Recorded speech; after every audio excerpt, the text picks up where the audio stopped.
Alex comes to me one day and says, I had this great idea for an opera. It's about a Yiddish dictionary. And I said, an opera about a Yiddish dictionary? What are you talking about? Well, when I first started at YIVO, I had heard this story about the great dictionary of the Yiddish language that never got past the letter Aleph because the people working on it couldn't agree about spelling and they couldn't agree about the scope of the dictionary.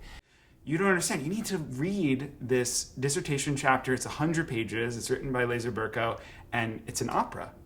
And I go and I read the chapter, and as soon as I started this chapter, I knew that he was right.